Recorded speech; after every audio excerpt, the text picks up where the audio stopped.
Réunis à Arou dans le cadre du deuxième dialogue intergroupe armé, les représentants des principales milices d'Ituri ont renouvelé leur soutien au processus de paix. Codeco, FRPI, FPIC, MAPI ont affirmé respecter leur engagement de cessation des hostilités.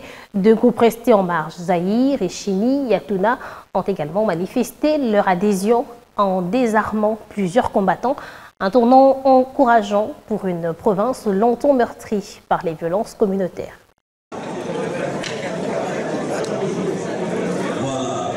La notabilité iturienne salue l'initiative des autorités provinciales, celle de l'associé dans le pourparler d'Arou 2, en vue de la résolution des problèmes sécuritaires de la province. Jusque-là, l'impression est encore bonne.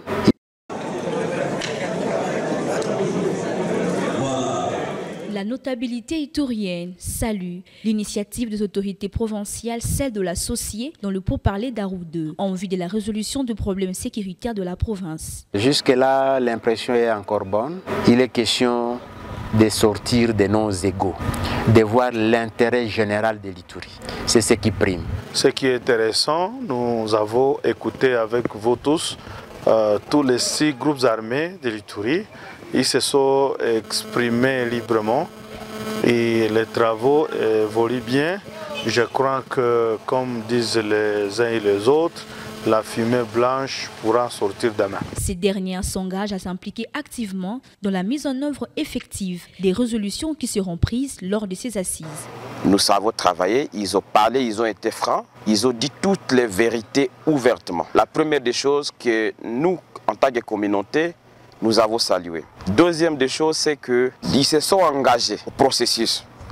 Ils ont dit qu'ils sont prêts pour la paix. Ils sont fatigués avec la guerre. Et en présence des chefs coutumiers et des leaders communautaires, nous avons pris acte de leur détermination et de leur engagement. Comme tout le monde est disposé à la paix, quand une telle manœuvre négative veut s'installer dans notre territoire, tout le monde est comme chargé de sécurité.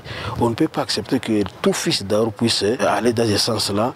Si on apprend seulement que non, vous êtes dans un mauvais chemin, automatiquement c'est la même population qui te dénonce auprès des services de sécurité. C'est ce qui a fait qu'aujourd'hui le territoire d'Arou est très calme. Rappelons que le dialogue intergroupe armé Arou 2 évolue en toute quiétude sans aucun incident sous la coordination du commandant 32e région militaire, le général-major Antoine David Mouchimba, représentant le gouverneur de province, le lieutenant-général Boyanka Chamadjoni.